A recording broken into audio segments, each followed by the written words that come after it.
Kalau bicara soal lie detektor, apakah menjamin bahwa yang bersangkutan pasti akan berbicara jujur atau tidak? Apa yang dimaksud dengan lie detector? Mendeteksi kebohongan. Kebohongan kita ketahui berdasarkan perbandingan antara pernyataan. Jadi nggak semua kebaikan dianggap baik sama orang. Jadi nanti ya saya bantu lah. Terima kasih Om. Bantuan kemanusiaan, tapi tidak berintensi untuk menggunakan itu pada tempatnya. Anda juga mendapatkan bulian dan hujatan. Saya harus sampaikan itu. Meskipun saya harus tegas mengatakan kepada Anda bahwa jangan pernah ada pikiran untuk menghabisi diri sendiri, karena itu bukan jalan keluar dari apapun yang sedang dihadapi. Tapi lepas dari itu, bagaimana Anda menjawab percakapan-percakapan itu? Anda disebut orang yang tidak tahu diri, tidak tahu berterima kasih, tidak memberikan apresiasi terhadap para donasi, termasuk Tenopi malah dilaporkan. Apa yang mau Anda sampaikan? Sebenarnya kalau masalah kayak gitu sih, dibilang saya uang itu bukan untuk pengobatan, siapa bilang kayak gitu? Itu tidak benar.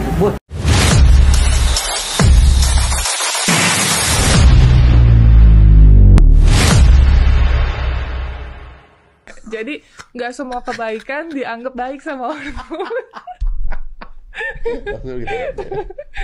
Jadi nanti ya saya bantu lah. Terima kasih Om.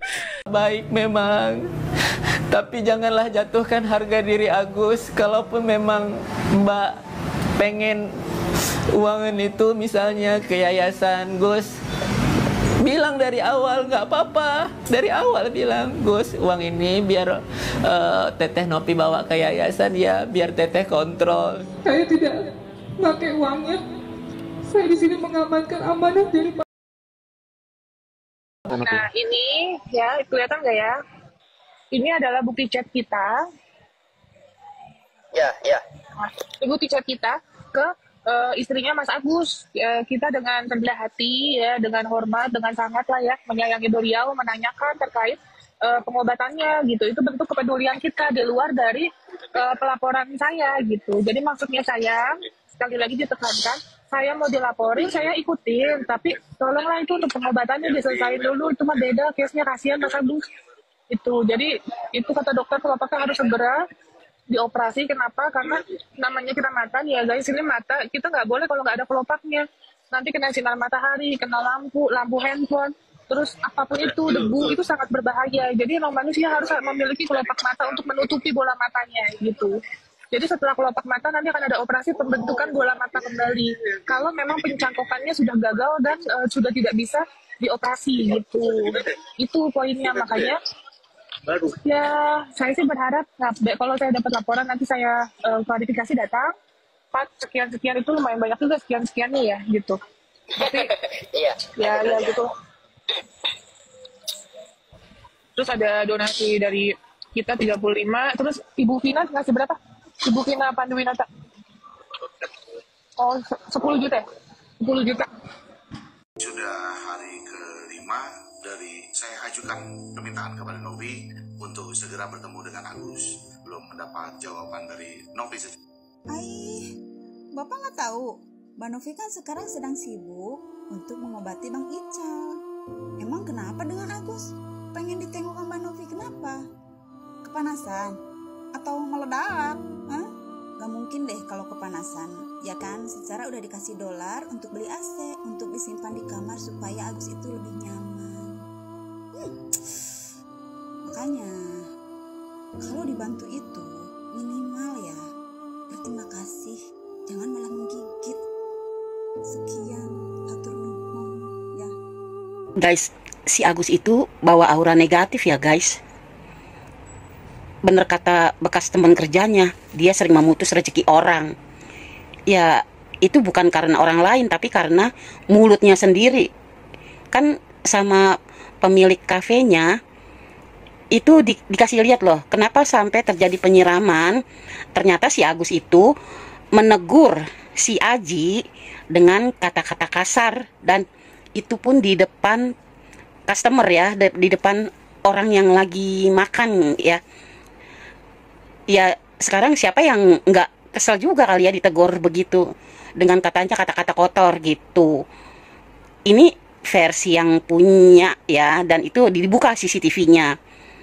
Nah, terus sekarang gara-gara peristiwa si Agus itu, rating kafenya dikasih bintang 1. Padahal mereka udah nggak ada hubungan lagi dengan Agus gitu loh. Jadi ketiban apes gitu. Nah, sekarang begitu dia ditolong sama Teh Novi. Teh Novi itu kan banyak nolong orang dan semuanya baik-baik aja. Contoh tuh Bang Icang, Bang Faisal. Itu sampai istilahnya dia sampai berterima kasih, banyak yang bantu, sampai artis Raffi Ahmad ikut bantu, nggak ada ribut-ribut gitu, nggak sampai gaduh, nggak sampai saling hujat. Tapi giliran Teh Novi itu bantu Agus, dia malah digugat, dilaporin ke polisi. Terus sampai si Densu juga jadi ribut sama Farhat. Terus ada lagi si Zanzabella jadi ini sama siapa sih, Zanzabella sama Yolo ini jadi ngotot. Ini biang keroknya dari si Agus ini. Jadi orang jadi ketiban apa ya, bawa aura negatif guys. Itu orang bawa aura negatif. Ngeri banget kan kalau begitu. Aku bukan menggiring opini loh. Ini kenyataan kan.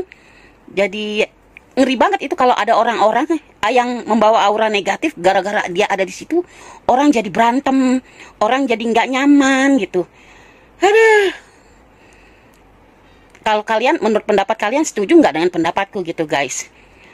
Mending orang kayak gini udahlah, please jangan dikasih panggung ya. Udah, Teh Novi stop. Jangan urusan lagi sama orang yang kayak gini. Kalau enggak itu kasihan. Teh Novi itu kan mau bantu orang, masih banyak kok orang yang butuh bantuan Teh Novi. Jangan gara-gara bantu Agus jadi yang dia dilapor-laporin polisi lah. Ini kan jadi makan waktu gitu. Waktunya Teh Novi itu produktif untuk membantu orang jadi banyak terbuang gara-gara urusannya si Agus ini gitu. Lagian nih, kita kan mau mengadakan perhelatan besar untuk Piala Dunia, yaitu melawan Jepang dan Arab Saudi. Nah, kabarnya penjualan tiket itu sudah sold out buat di GBK ya.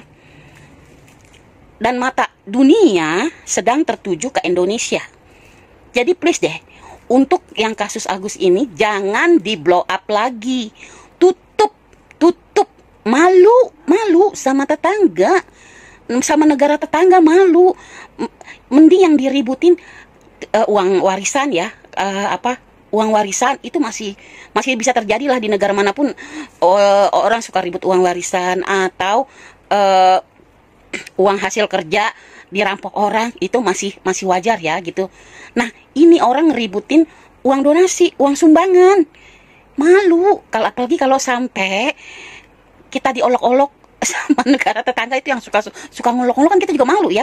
Oh, di Indonesia kan sekarang bahasa Indonesia banyak yang belajar ya. Jadi banyak orang yang ngerti bahasa Indonesia. Misalnya mereka mencari tahu apa yang trending di Indonesia, tiba-tiba mereka dengar, di Indonesia lagi ngeributin masalah sumbangan, dana sumbangan.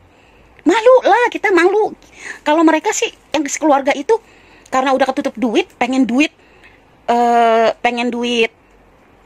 yang gampang gitu dan jumlahnya sangat besar yang mereka dengan bisa hidup enak. Ya, mereka udah nggak tahu malu lagi gitu. Tapi kita yang waras itu malu guys. Sumpah, gue malu kalau orang ngeributin dana sumbangan gitu. Kalau, gue nggak ngerti lagi deh. Please stop ya. Sampai ini perhelatan akbar selesai, udah jangan di blow up lagi hal yang memalukan. Kalau mau ngeblow up tuh yang masalah prestasi anak bangsa. Misalnya tuh yang pertandingan sepak bola U15 yang menang Piala Dunia. Itu boleh di blow up. Kita nggak malu, kita malah bangga. Nggak lihat tuh bocil-bocil bertanding. Lucu tahu. Mestinya yang mereka yang diundang-undang di podcast. Jangan orang yang bikin malu harga diri bangsa Indonesia. Jangan ya dek ya. Aduh, ngeributin donasi. Yang ngasih donasi juga udah bilang tolong alihkan ke yang lain daripada jadi polemik gitu loh. Jadi nggak beres, jadi urusannya sampai ke polisi-polisi. Udahlah, dikasih ke Dinsos atau ini mana biasanya Dinsos tuh gercep ya. Kalau ada yang pengemis-pengemis gitu ya, yang di jalan-jalan, yang suka pura-pura buntung, pura-pura buta gitu di jalan-jalan, mengganggu ketertiban, biasanya diangkut-angkutin tuh, masukin panti rehabilitasi. Ini kemana gitu? Ini kan beda versi sedikit doang gitu. Mestinya itu satu keluarga udah mengganggu ketertiban umum. Saya juga sebagai masyarakat merasa terganggu dengan berita-berita yang heboh begini. Mestinya diangkut lah itu satu keluarga sama Dinsos, direhabilitasi. Dikasih tahu, diajarin gimana cara nyari duit yang bener, nggak bikin gaduh gitu loh. Ya, aku nih mohon tuh kepada Dinsos untuk turun tangan. Aku pengen negara hadir dalam kasus ini gitu, menengahi terang benderang supaya nggak ada kegaduhan. Masyarakat muak dengan berita ini ya, kita muak, malu juga sih. Ya, mending yang diributin tuh hasil kerja sendiri. Ini dana sumbangan buat orang yang kena musibah gitu. Kalau dia nggak mau, dia udah bilang nggak mau, ya udah kasih ke yang kena musibah yang lain gitu. Dan yang tahu rasa bersyukur, yang tahu rasa berterima kasih, ya. Oke, segitu aja.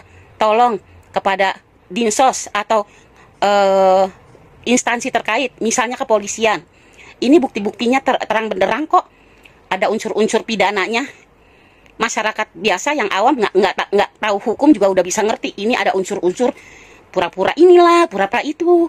Ya, mesti diselidikin tuh, bikin gaduh satu negara gitu loh. Nah guys, setelah ditolak oleh BPJS untuk pengcoveran pengobatan Agus ini, sekarang Agus kembali menangis meminta belas kasihan dari Teh Novi. Muncul video Agus yang mengatakan dan menanyakan di mana hati nurani Teh Novi, dan Agus ingin Teh Novi membantunya dengan uang donasi tersebut untuk pengobatan matanya. Nah, pertanyaan sekarang adalah dari kemarin-kemarin kemana aja? Kenapa tidak fokus untuk pengobatan? Kenapa fokus kepada melaporkan dan menuntut Teh Novi? Nah, selain itu juga sekarang kita semua tahu bahwa Teh Novi lagi fokus dengan pengobatannya Icang, yang kemarin dibantu Teh Novi dan juga yayasan untuk penyembuhan dan juga pengobatan matanya. Nah, harusnya kemarin jika Agus tahu berterima kasih dan ikut apa saran dan juga arahan dari Teh Novi dan juga yayasan, harusnya masalah ini tidak ada dan sekarang pengobatan Agus masih berjalan. Setelah banyaknya laporan dan juga tuduhan-tuduhan yang menimpa Teh Novi, sampai detik ini pun Teh Novi masih berbesar hati dan menanyakan kepada istrinya Agus bagaimana perkembangan dari pengobatan Agus ini. Di sini terlihat bahwa Teh Novi benar-benar tulus untuk membantu Agus, bukan ada maksud lain.